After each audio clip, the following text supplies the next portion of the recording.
Hello friends, I'm CA Rashi Maheshwari. Today we'll discuss on the topic audit trail need to be maintained in the Companies Act or any other act.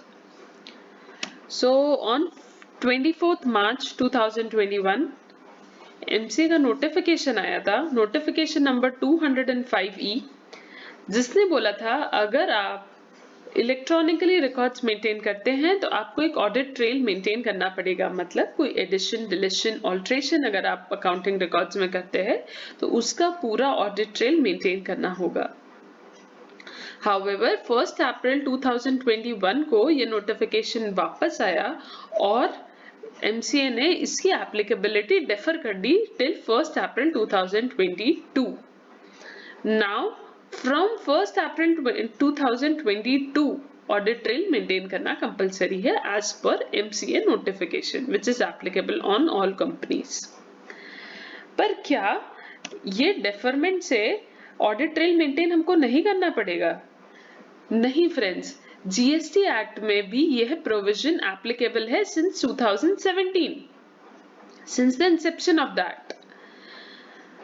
Rule 8 of Chapter 7 states that any entry in the register, accounts and documents shall not be erased or overwritten, and all incorrect entries, otherwise by then those of clerical nature, shall be scored out under attestation, and thereafter the correct entry shall be recorded.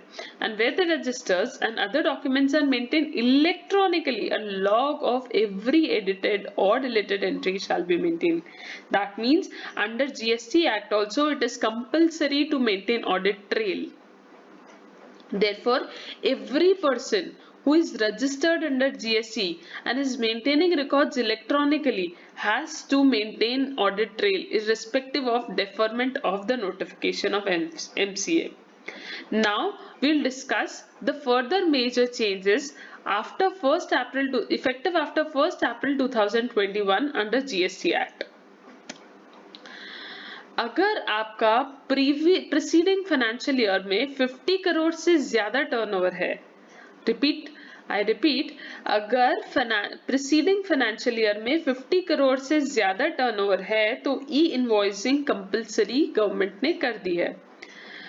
अब आपके दिमाग में आएगा कि invoice तो हम race कर ही रहे हैं ना, ई इनवॉइसिंग नहीं भी किया तो क्या?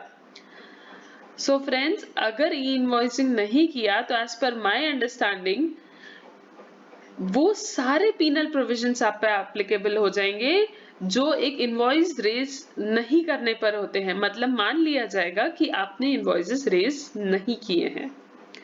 सेकंड जो मेजर चेंज है वो है HCN code related change, sorry HSN code related change. If the turnover of the organization is more than 5 crores, अगर आपका टर्नओवर 5 करोड़ से ज्यादा है तो आपको 6 डिजिट का HSN कोड करना पड़ेगा इनवॉइसेस पे, जो कि पहले था 4 डिजिट का HSN कोड। और अगर आपका टर्नओवर 5 करोड़ से नीचे है तो आपको 4 डिजिट का HSN कोड करना पड़ेगा, जो पहले था 2 डिजिट्स का। So these are the major changes that are effective after 1st April 2021. Thank you.